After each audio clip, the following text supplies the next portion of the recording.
Tunnel बन रहे हैं, अब अरुणाचल में एयरपोर्ट बन गए हैं, रेलवे लाइन बन गए हैं। तो ये सब देख करके चीन भड़क गए हैं। तो हम तो चीन को खुश करने के लिए बॉर्डर एरिया को हम लोग अंधेरा में तो नहीं रख सकते हैं। चीन बहुत ही घबराया हुआ है, खफा है, भड़के हुए हैं। नामकरण करने से क्या कोई बदल जाएगा क्या? मेरा जगह है, मेरा ज़मीन है, मेरा पहाड़ है, उसमें चीन कैसे आकर के नाम रखेगा? हम लोग चीन को उल्टा नसीहत देना चाहते हैं कि ऐसा हरकतें ना करें। दो बड़े देश हैं और दो बड़े मुल्क आपस में अगर मिल के बैठेंगे तो अच्छा है।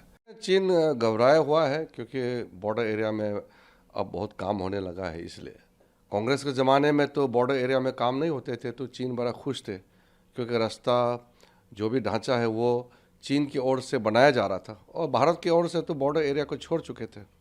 तो मोदी जी ने आकर के ये कांग्रेस का नीति को पलट करके अब सारे बॉर्डर एरिया में रास्ते बन रहे हैं, वहाँ पे बेसिक सुविधा 4G नेटवर्क पहुँच रहे हैं, स्कूल, वहाँ मेडिकल फैसिलिटीज़, गांव में पीने का पानी, बिजली सब पहुँच रहे हैं। तो अब बॉर्डर एरिया में इतना बड़ा काम हो रहे हैं, टनल बन रहे हैं, अब अरुणाचल में एयरपोर्ट बन गए हैं, रेलवे लाइन बन गए हैं। तो ये सब देख करके चीन भड़क गए हैं। तो हम तो चीन को खुश करने के लिए बॉर्डर एरिया को हम लोग अंधेरा में तो नहीं रख सकते हैं। मोदी जी ने शुरू से कहा कि उनका प्राथमिकता बॉर्डर एरिया है और नॉर्थ ईस्ट के पूरे स्टेट्स और ख़ास करके जो बॉर्डर एरिया हैं जिसको कांग्रेस ने छोड़ चुके हैं उसको फिर से मुख्य धारा में लाना है।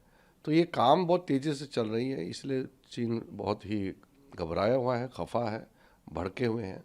तो इसलिए वो जो नामकरण हो रहा है, तो नामकरण करने से क्या कोई बदल जाएगा क्या? मेरा जगह है, मेरा ज़मीन है, मेरा पहाड़ है, उसमें चीन कैसे आकर के नाम रखेगा? कोई फ़र्क नहीं पड़ता है। हम लोग चीन को उल्टा नसीहत देना चाहते हैं कि ऐसा हरकतें ना करें। दो बड़े देश हैं और दो बड़े मुल्क आपस में अगर मिल के बैठेंगे तो अच्छा है और तालमेल में रहें तो ठीक है। और अगर वो छेड़छाड़ करेंगे तो अब हमारा देश पहले का ज़माने का भारत तो नहीं रहा। अब मोदी जी का समय में भारत एक ताकतवर राष्ट्र के रूप में उभर के आ चुके हैं।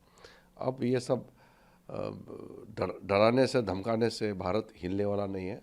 हम मजबूत से खड़े हैं और सारे अरुणाचल के जनता अपने आप को पक्का भारतीय मानता है और कोई उसमें डिस्टर्ब नहीं कर सकते। हमारा टेरिटरी में आकर के कोई हस्तक्षेप करेंगे, नामकरण करेंगे तो ये हमारा जो आत्मा को चोट पहुंचते हैं। इसलिए हम लोग बहुत गुस्सा है और चीन का इस हरकत से हम लोग अरुणाचल के सब लोग नाराज़ हैं, गुस्सा है।